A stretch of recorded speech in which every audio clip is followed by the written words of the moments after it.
ముందు చూపుతో ఆలోచించడం చాలా అవసరం. ఒకసారి దావోస్లో మాట్లాడుతూ ఉంటే గ్లోబల్ వార్మింగ్లో నేచురల్ ఫార్మింగ్ కూడా ఇంపార్టెంట్ అని చెప్పి డిస్కషన్ వచ్చింది. డిస్కషన్ వస్తే ఏం చేయాలని ఆలోచించినప్పుడు నాకు ఇక్కడ పద్మశ్రీ అవార్డు గ్రహీత పాలేకర్, సుభాష్ పాలేకర్, అతను ట్రైన్ చేస్తున్నాడు. అప్పట్లో అతను పిలిపించి మాట్లాడాను, క్లాసెస్ పెట్టేవాళ్ళం. అది అయిన తర్వాత విజయ్ కుమార్ అని ఒక ఐఏఎస్ ఆఫీసర్ రిటైర్ అయితే అతన్ని సీఈఓగా నువ్వు ఉండవయా, నువ్వు పనిచేయవా అంటే నాకెందుకు సరే ఇవన్నీ అన్నాడు. నేను కాదు, నీకు చాలా మంచి పేరు వస్తుంది, నేను పూర్తిగా సపోర్ట్ చేస్తూ ఉండమంటే ఉన్నాడు.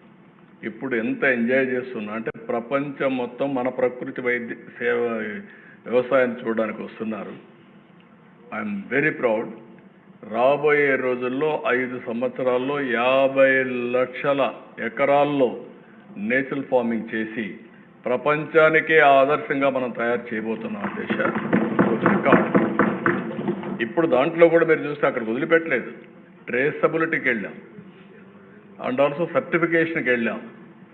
నెక్స్ట్ అసెంబ్లీ వస్తే ఇక్కడ మీకు అందరికీ నేచురల్ ఫార్మింగ్లో వచ్చిన ఫుడ్డే సప్లై చేయాలనుకుంటున్నా. చెప్పాను మా వాళ్ళకి, ఇక్కడ అగ్రికల్చర్ మినిస్టర్ ఈరోజు లేడు, అవన్నీ ఇక్కడ షాప్ పెట్టి డోర్ డెలివరీ కానీ ఇక్కడ ఇవ్వడం కానీ, అమరావతిలో ఎవరైనా భోంచేయాలంటే పెస్టిసైడ్స్ లేకుండా, అదే సమయంలో ఎరువులు లేకుండా నేచురల్ ఫుడ్ తినే పరిస్థితిలో ఉండాలి. దానికి సపోర్ట్ కూడా సర్టిఫికేషన్ ఇస్తాం.